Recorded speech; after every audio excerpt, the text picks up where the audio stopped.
The Following is one of my favourite TV shows of all time, and unfortunately in 2015 the show was cancelled after incredibly low ratings. However, there's a petition online to get the series renewed for a hopeful fourth season, which has almost reached its max amount.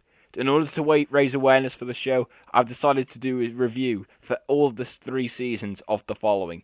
Now, do bear in mind that I will not be going through any spoilers, since I understand that many people will probably have not watched the show. So with that being said, let's get into my review for Season 1 of The Following. The Following Season 1 focuses on Ryan Hardy, who is a former FBI agent who captured a serial killer going by the name of Joe Carroll in 2003.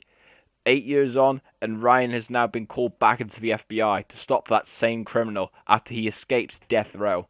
The entirety of the season basically follows on the premise of Ryan chasing after Joe Carroll while also discovering that he's actually been developing a secret cult / following over the years that he's been in jail. This is a really good show for its plot, and it gets even better over the course of the show, and you'll tend to love it loads the more the episodes go past and the more twists and turns that are unveiled. Now let's get through to the things that I liked about the first season. My favourite part was by far the acting. You can't fault the acting in this show one bit. I mean, you've got, of course, Kevin Bacon as Ryan Hardy and James Pufoy as Joe Carroll. They just have such good chemistry when they're on screen, and their moments together where they're literally just talking back and forth are probably some of the best moments on the entire show. But there are other people as well who are on it. There's Warren Cole, who you Uncharted fans who are on the channel may know better as Rafe Adler in Uncharted 4. He's in the Season 1. He's one of the main antagonists.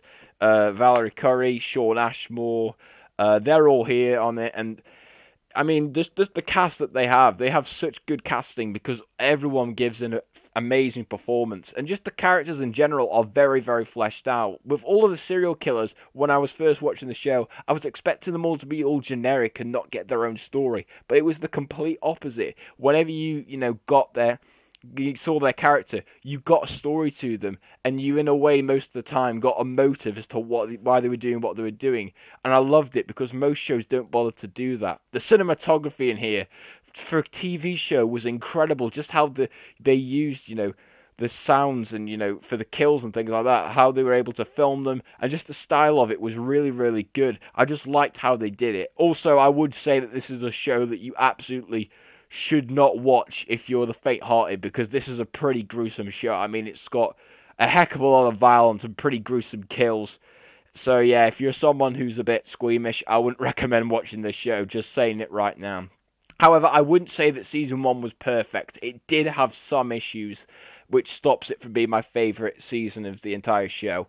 I did feel as if the actual ending of the finale was a bit of a disappointment when I first watched it. Over the years, though, I have come to appreciate it a bit more, and I don't think it's as bad as I thought it was, but it's definitely nowhere near as series ending as I hoped it could have been, because it ended up making me, more excited for Season 2 than I was for the actual ending of that first season. Another thing that I wasn't really a big fan of was that I did kind of feel like the show stretched out a bit too long. I felt like this season could have maybe been about 12 episodes instead of 15. I mean, it's only a small gripe because I was still enjoying those last few episodes, but I did feel as if they were maybe dragging it out a bit too much, which was a complaint that I certainly didn't have with the last season of the show.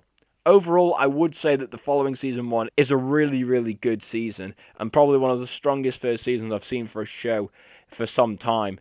I think this is a show that you should absolutely sink your teeth into, and obviously, if you haven't watched the show yet, you will fall in love with this first season. That's why I'm going to give the first season of The Following an 8.5 out of 10.